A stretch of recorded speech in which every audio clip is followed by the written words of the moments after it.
a lot has changed since I last worked on a Toyota truck. I have a garage. This barely fits in here, so I can't really get it in the frame, but you understand what's happening. There's a Sequoia in here, and it just failed its inspection. Front brakes and shocks and wipers. The wipers I will worry about another time because I can do that in like 10 seconds. I currently need to figure out what exactly is wrong with the brakes. Front brake pads and rotors not making full contact. I think this is like maybe the brake discs are warped or something, because when I brake there's like a little shimmying feeling. And then we have the rear and front shocks leaking. Now it doesn't say if it's like left or right only or just all four, so I have to do a quick inspection before I go buy some parts on Rock Auto. There it goes. Oh, okay. Alright, so the brake disc, there is a noticeable lip. All this is pretty rusty. Sway bar and link is pretty shit. Yeah, that shock is leaking. As far as the brakes go, this is so rusty. I'm gonna take a peek at the other side real quick. So this brake caliper looks pretty new. And this shock is leaking as well. So it's definitely two front shocks. Woo! That one's... Oh, how did you get that? Both the rears are super... Okay, so all four shocks. Obviously we can see there's a rotor. It's rusty, but that's not what the complaint was about. This caliper was done somewhat recently. On the driver's side, the story is pretty much the same. We've got, these rotors do look not great. But again, this caliper, this one's rustier. See, this one's in a worse condition than the one on the other side. The brake pad wear looks symmetrical on both sides to me. This caliper does look uglier, but I don't know that the caliper is what's not working. The only symptom I have in the car is that the brake pressure feels like it warbles while I'm braking, which I associate with having warped rotors. So maybe that is all they're on about, and if I do the rotors and the four shocks, and of course the windshield wipers, then maybe I'll be able to pass this stupid thing. Also, this is absolutely enormous. It barely fits in my garage, and I'm very impressed that it fits at all, frankly. Okay, time to order parts. Parts came. Oh.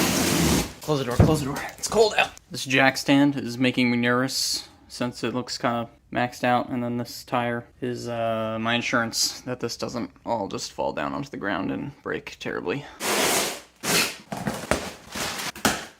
So the replacement shocks I'm going with are KYVs. There are better shocks out there for various tasks besides daily driving the truck, but as far as just driving the truck on the road, normal regular person use case, KYVs are a decent option. For the fronts, I've gone with quick struts. My shocks are blown.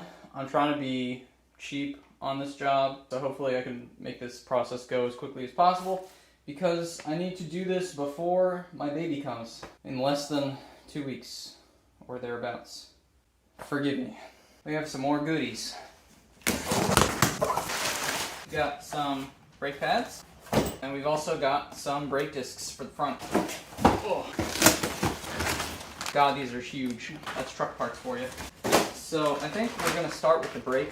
I only ordered one set of brake pads. There's no way this is for both the front. Oh no, it is. It is. Oh, and they came with pins. Let's get started. Let's put the camera somewhere.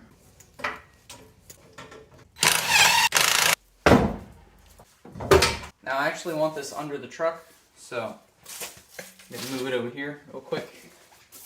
Now the only thing holding up the truck right now is the jack, so I'm gonna put a jack stand under it.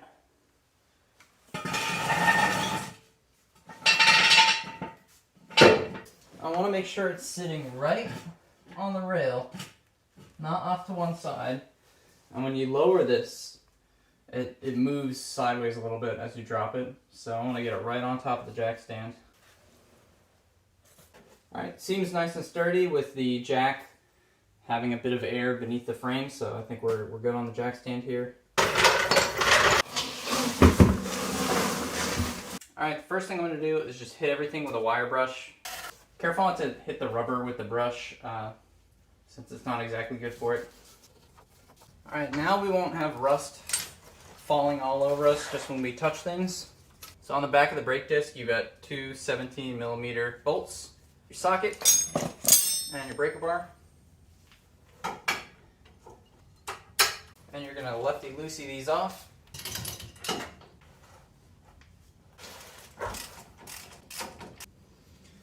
Now grab one more jack stand. You're going to rest the brake caliper on this and get this before you take both the bolts out. Before you take the brake caliper off, you want to remove this bracket so that you can use this line to move the brake caliper around.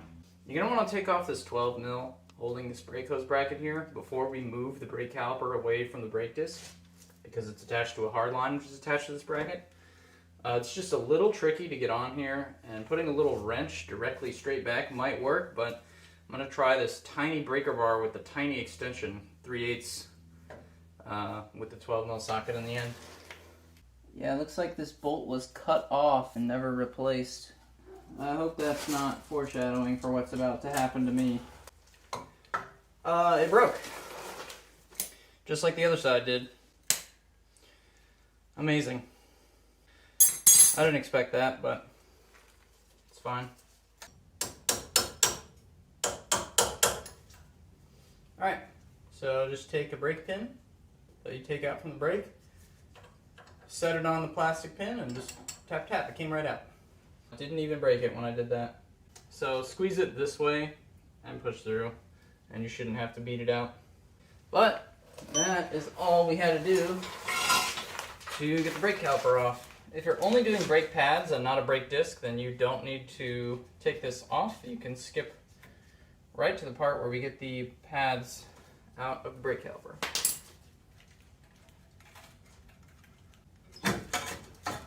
Oh, I'm going to raise this up there so it's a little higher. This brake caliper doesn't look to be in bad shape. So we're going to take this brake disc off.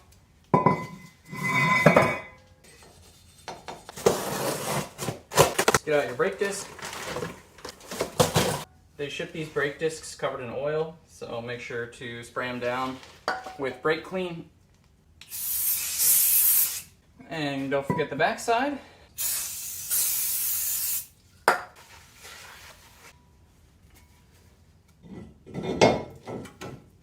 Okay, now I've got this brake disc on, using this to just sort of hold it in place for now. And now we will start paying attention to this brake caliper. So the first thing we want to do is get these pins out. These should come out very easily. And your kit should have come with new pins. So this one is still in decent shape, and it's just going to come out. Maybe, almost.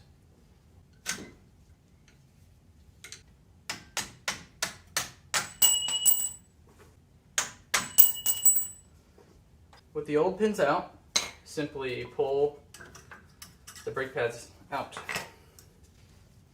We've got our new brake pads. When I did the other side, it was extremely rusty and they wouldn't fit in without sanding the caliper. So keep in mind that that is a possible problem that you might run into. Now, in order to fit the brake caliper back onto the brake disc, we'll need to widen the pistons because the brake pads I'm putting on have more life than the brake pads I'm taking off. And to do that, I'm just going to grab a wrench, which doesn't really have very many pointy parts that could hurt the boots around the pistons and cause a leaky brake caliper, which is not what I want at all. So with your two new brake pads and one old brake pad, start prying away.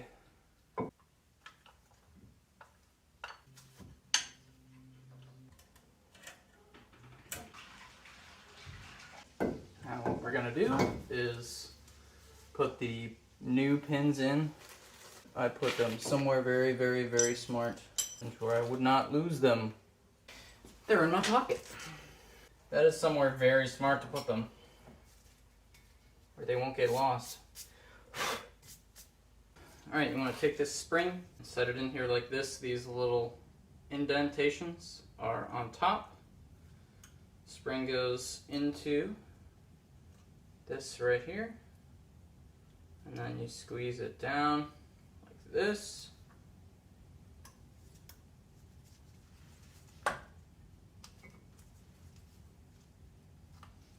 And the pin will go through it.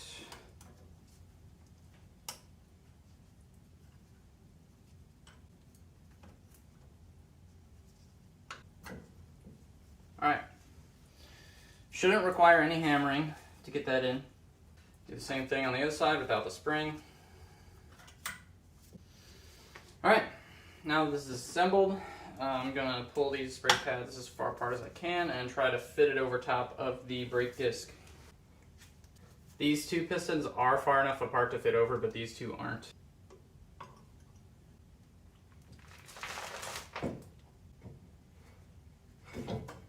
Now we take one brake caliper bolt, stick it in the top here, and try to get it in the hole. And there we go. That's all there is to it. Alright, now we're going to take our 17, put it back on the breaker bar, and tighten it up.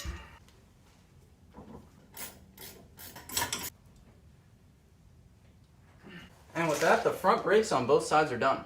So now all I've got to do is get this fucking shock out.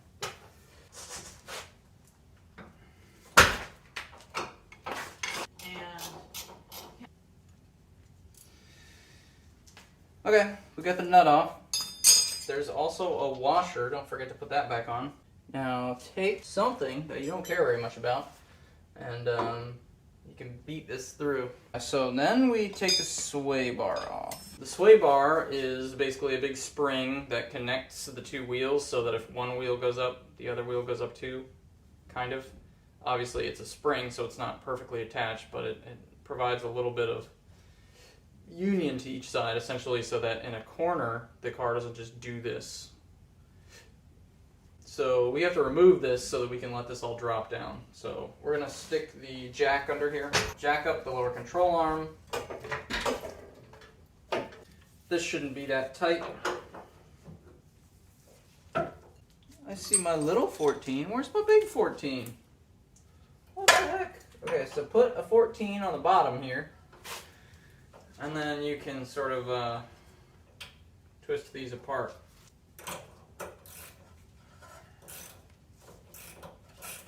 Now with this sway bar end link detached on top, we can now lower the suspension even more than it was lowered before. But before we do that, before we lower it, either up or down is going to be easier to get this stupid bolt out. I don't feel like putting thought into which one's which.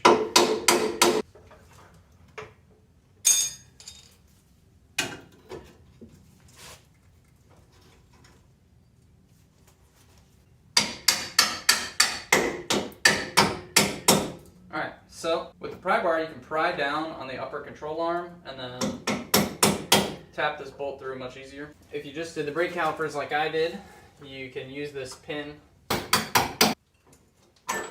There. I just pushed it out with this pin. That's how much easier it is here. And now you can see how much control you have over the suspension with the shock detached. So now that the shock is out on bottom, all we have to do is go up top. PV blaster if you've got it, or WD-40 if that's all you have. Just hit those up top, and then grab your 14, and you can break these free.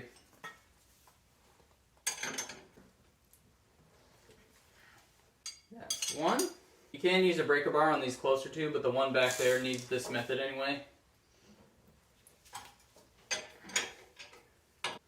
So I got the tiny 3/8 breaker bar back out. Woo, that is on there. Holy shit. So now you should be good to switch to the 14 ratcheting wrench and just take these suckers off.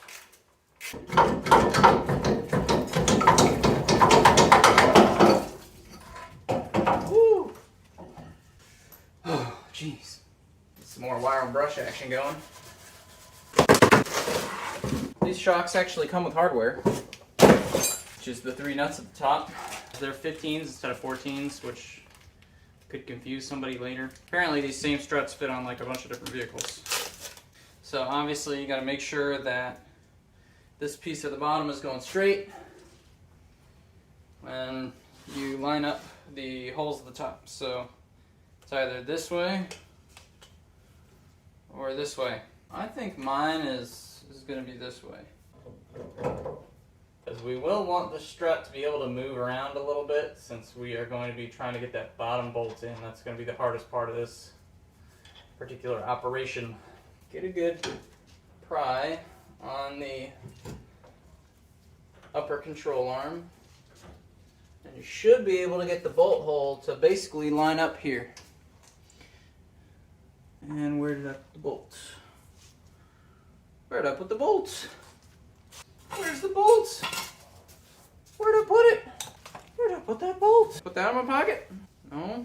Oh, I never took it out of the damn thing. It's still sitting there.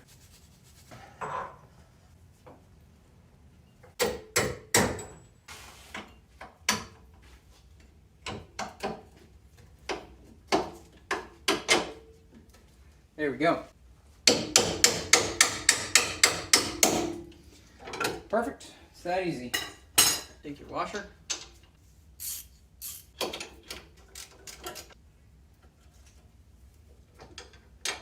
If you're using the bolts from the same kit as me, you'll be switching to a 15.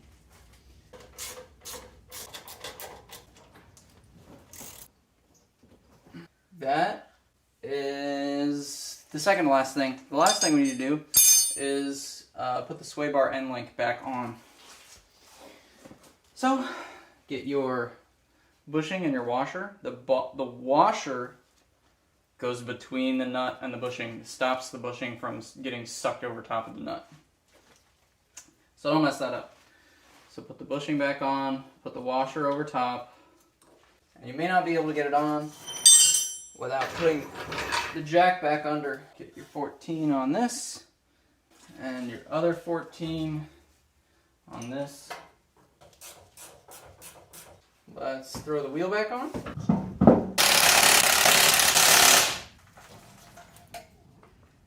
Yes, okay. Whew. Alright, the hard part is done.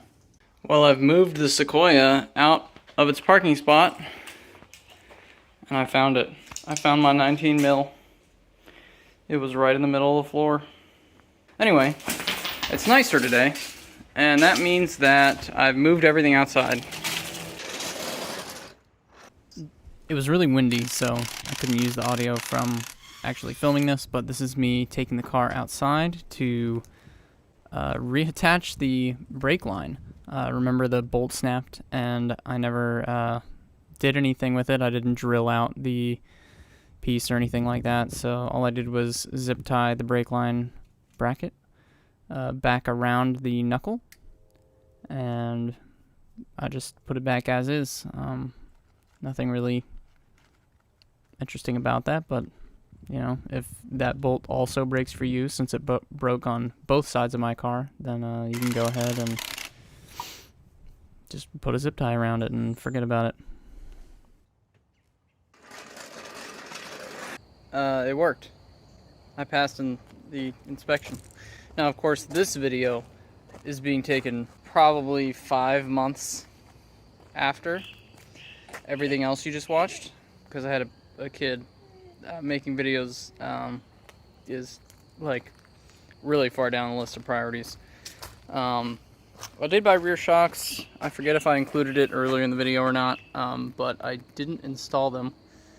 They're very rusty. It's very hard to get a tool up in there, and essentially I tried cutting it off. The part of the shock with the bolt on top is like hardened steel, and it's super hard to cut, and I basically ran out of time to attempt to cut it myself. I tried like a Sawzall. I couldn't fit a grinder in there. I don't have a Dremel that's anywhere close to that capability, so I took it to a shop, and they also struggled to cut the old shocks off, and the there was no way to separate the nut from the actual shock. So anyway, that was done by a shop.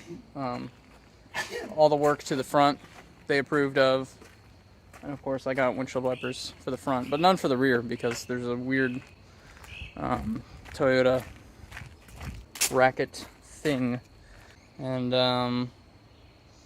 can't just get one of those at AutoZone or whatever. You need to actually get a Toyota one if you want that, which I haven't done. I haven't even washed the car, as you've seen. As I said, I'm quite busy. But anyway, it's worked. The car is fixed. Nothing terrible has happened. It's just ugly now, which is great. I have a car that's the only problem is being ugly. So, like I said earlier in the video, there's a lot of components that aren't that expensive that are sort of in disrepair. So if you really want videos of that stuff, then ask for it, because I'm not going to do it if nobody asks for it. And then, you know, engage with the channel in whatever method you see fit. You know what your options are.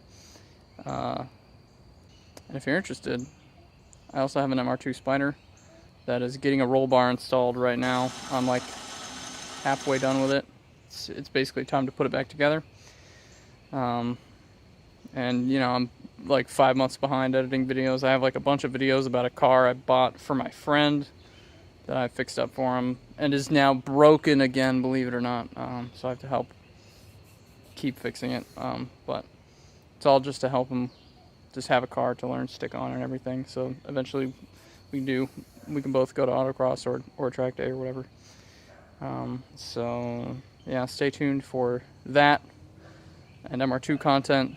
And I went to autocross, and I have a vlog to edit, and I want to do like a season wrap up for last season because I got an award from my club, and yeah, there's a bunch of stuff going on. So anyway, if you're a long-time viewer and you just randomly watch this video, then you're in for a treat, I guess, coming up later this year. But I probably need to buy a laptop to edit with, because going downstairs to the desktop is just like never happening. So I just haven't been editing at all. That's why I'm just shooting this conclusion. Like, I could look for whatever conclusion stuff I shot. I don't know where it is. I can bang this out in 4 minutes and slap it at the end of the video, and then I can push this video up and get this off my plate and get onto the next thing, which really is working on my Spider. And super bonus content. I bought this bike. It's a VFR 800. It's very cool. Alright, anyway, it's the end of the video. Only my parents watched this far. Thanks.